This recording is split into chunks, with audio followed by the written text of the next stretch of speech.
What is going on, everyone? Griffin here, coming at you with some canon gameplay, and today we're going to be talking about the Rogue Company Switch debacle. So let's head over, let's check it out.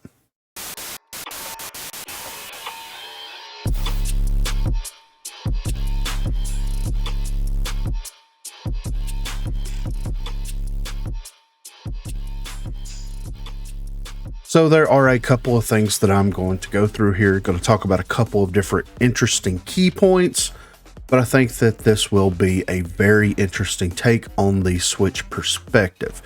So on April 11th, Rogue Company posted this over on their official website announcement regarding Nintendo Switch. After a lot of discussion, thought, and conversations with our team, we've made the difficult decision for Rogue Company to end support for our Nintendo Switch version, with our final date of support being June the 20th. This choice wasn't made easily or without concern for our community. However, we realized that the performance of our Switch port was not up to our standards, and we were unable to provide the level of support our players deserve. This shift allows us to provide players on other platforms better support and focus for their specific issues, as well as deliver updates with more flexibility and frequency whenever needed. As of April the 11th, in-game purchases for real money will no longer be available, and Nintendo eShop purchases will turn off as soon as possible. If you're a Switch player and wish to continue playing at any point in the future, we highly recommend utilizing high-res account linking to pick up your progress where you left off on another platform. For more information on account linking, click, on the FAQ thing. We understand the impact this decision may have on our community and would like to assure you that we have worked diligently to find workarounds for various Switch-specific issues in the past. Unfortunately, significant technical and process challenges prevent us from continuing support for this platform, and we believe this is the best choice for Rogue Company. For our communities on PC, PlayStation, and Xbox, we will continue to dedicate ourselves to providing full support for these platforms. We appreciate your continued support and understanding, and please note that you will be able to continue playing and utilizing the in-game store on Switch until June the 20th. This will not impact anyone who has linked their account and is playing on another platform, but please read the linking article for more information on any nuances. So it's very interesting because Kotaku kind of grabbed this article and made a post about it. So Kotaku kind of sums everything up perfectly in this last little section that they have here. Rogue Company fans are happy they won't put up with Switch kids anymore.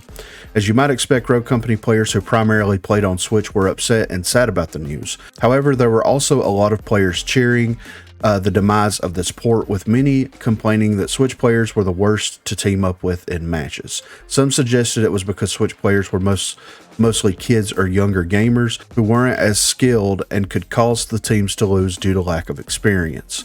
Of course, it's also likely a lot of these players were just looking for excuses as to why they have lost, and a few bad Switch players became their excuse. And while I don't doubt there are plenty of kids playing a free-to-play shooter on Switch, I'd like to point out that kids can also play games on Xbox, PC, or PS5, so you aren't entirely safe from them invading your games, even with Switch out of the picture. Sorry. So I'll come back to this here in just a second. But this is where I'm trying to look at things from a different perspective. I'm going to give my thoughts and opinions on everything, of course, but this is my different perspective here. So this is a Kotaku article from February the 21st of 2023. And it says here that Microsoft's president and vice chairman, Brad Smith, announced today that the company signed a 10-year contract to bring Xbox games to Nintendo consoles.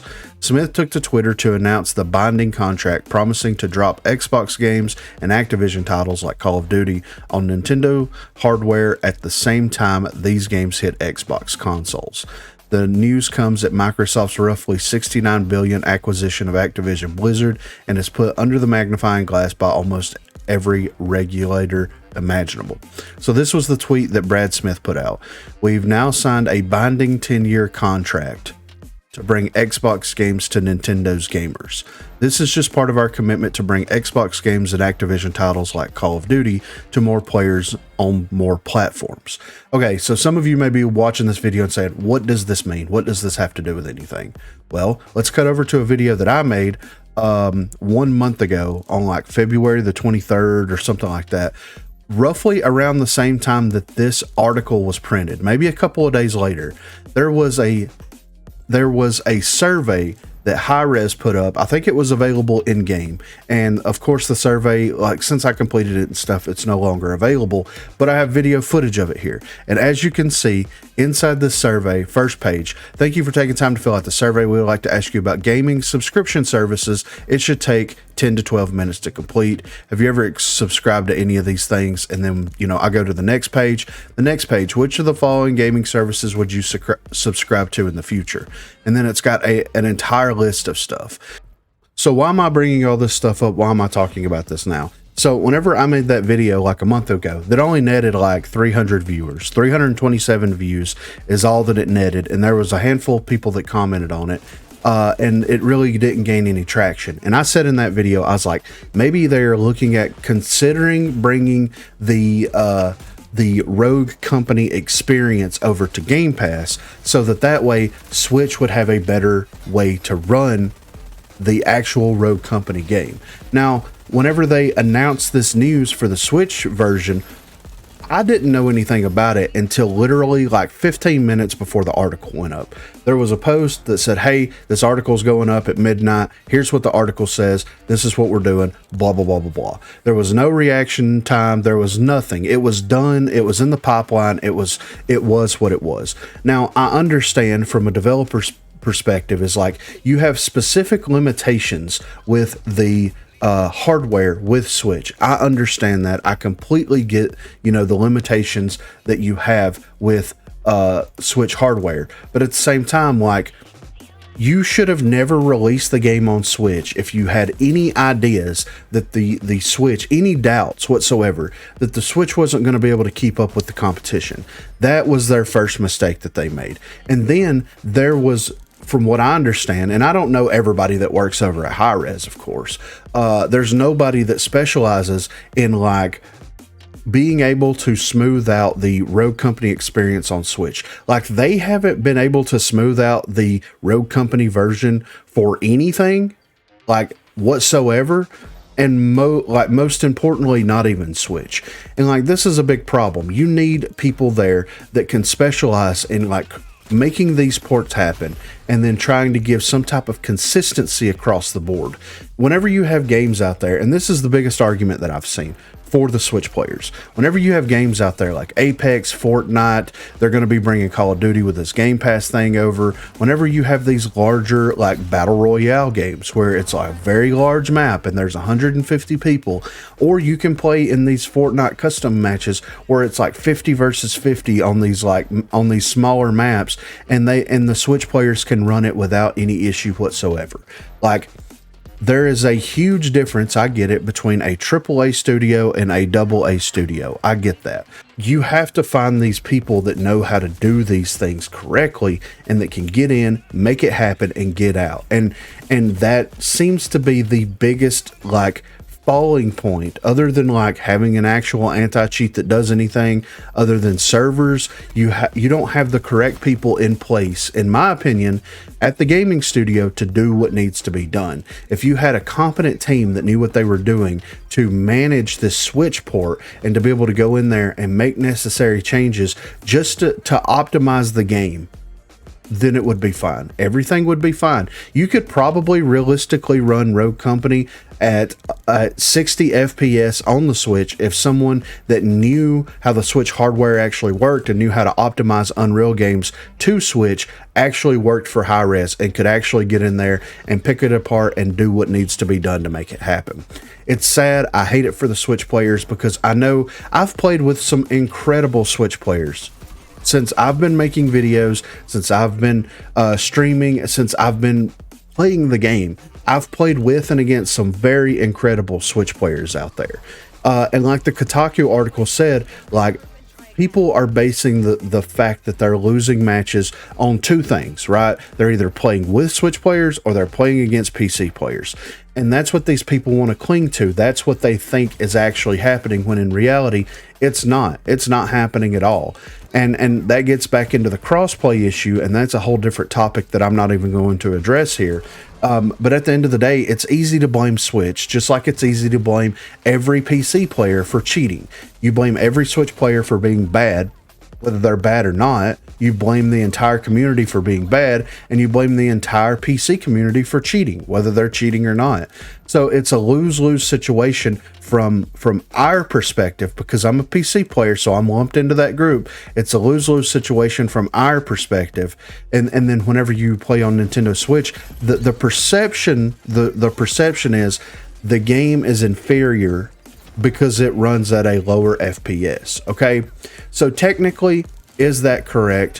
From a technical standpoint, the game would be an inferior port of the game because it is running at a lower FPS. But the Rogue Company servers run at a 30 tick rate. I think that they're even lower than that now, honestly. So you know what the tick rate means? The tick rate means that you could be running the game on 400 FPS, but that doesn't matter because the servers are going to render everything down in 30 FPS.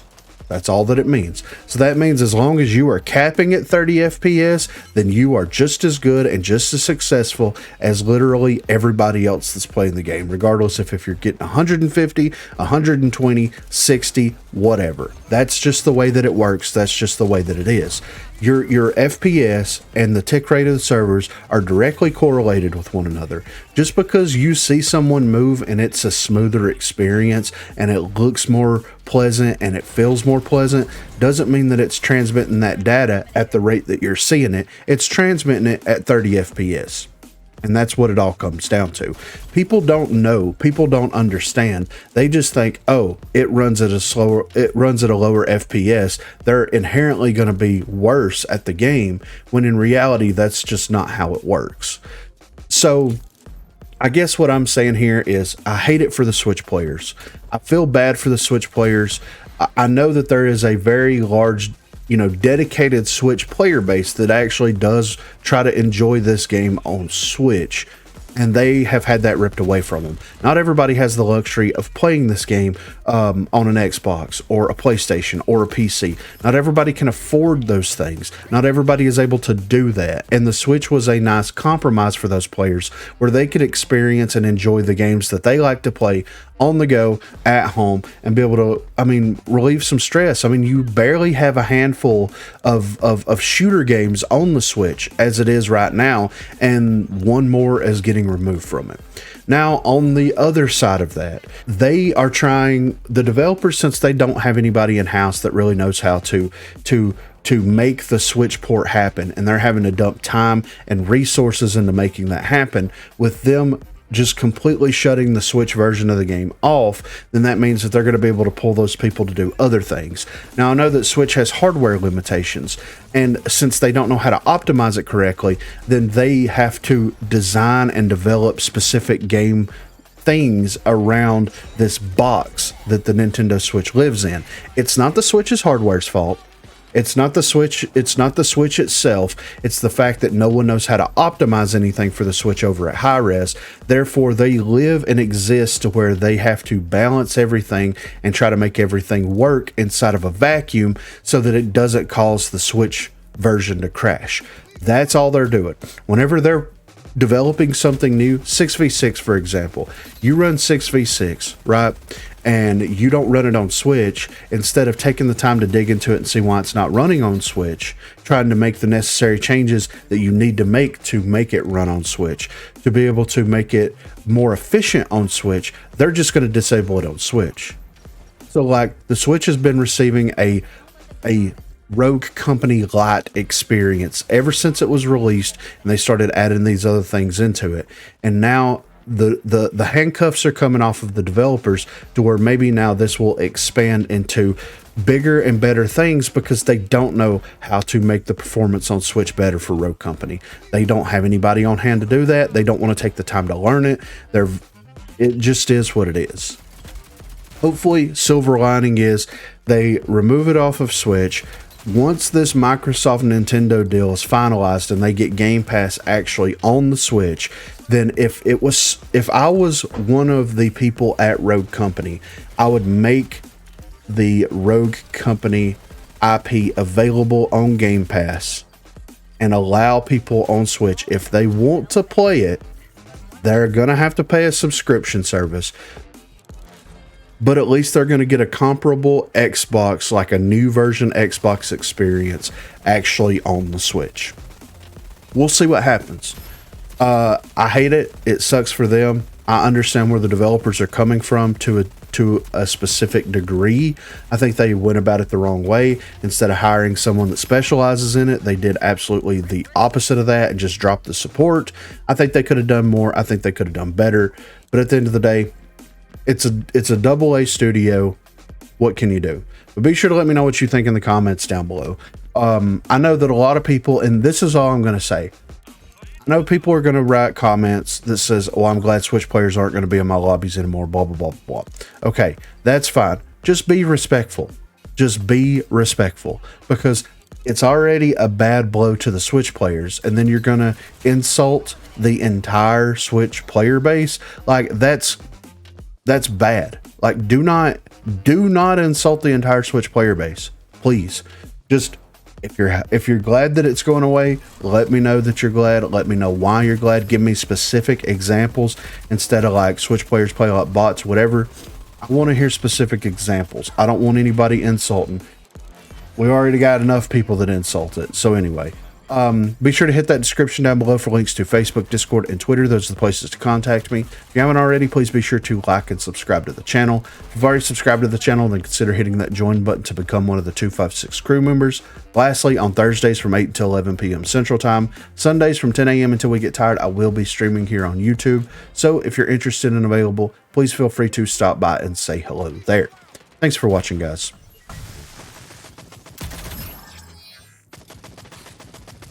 One up top.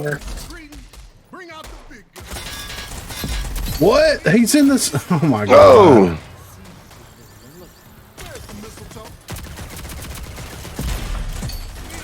He's, yeah. Torch. Run it again. She went with armor. Wow. I It's the saw same one boy. on A. It's I got the one exact over same here. I got.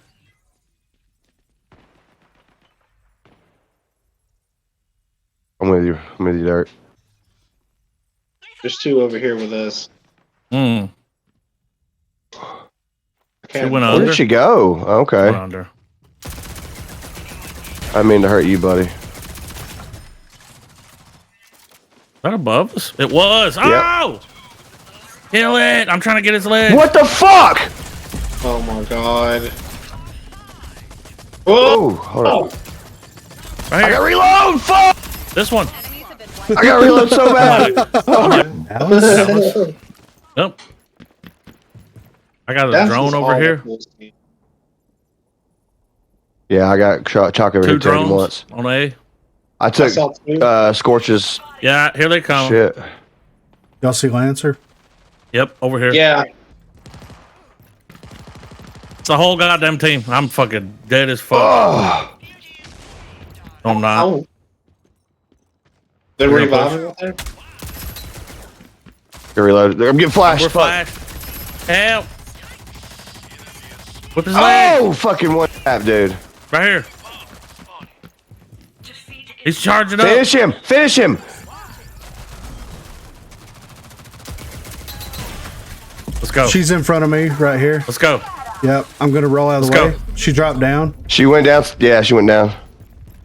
Let her come back. Let her come back. I wanted that Still ass. down there. Oh yeah, she is. She said in the middle. Anyone need to freshen up? You gonna trip miner? I don't have any. Griffin's on their side waiting for her. I got the Gatling gun out. I saw it. I think I hear her. Yeah. Back down there. Get back. Get back down there. Love it. Here she comes. We're She dead. got enough time. The way that she looked up at me, she was like, whoa.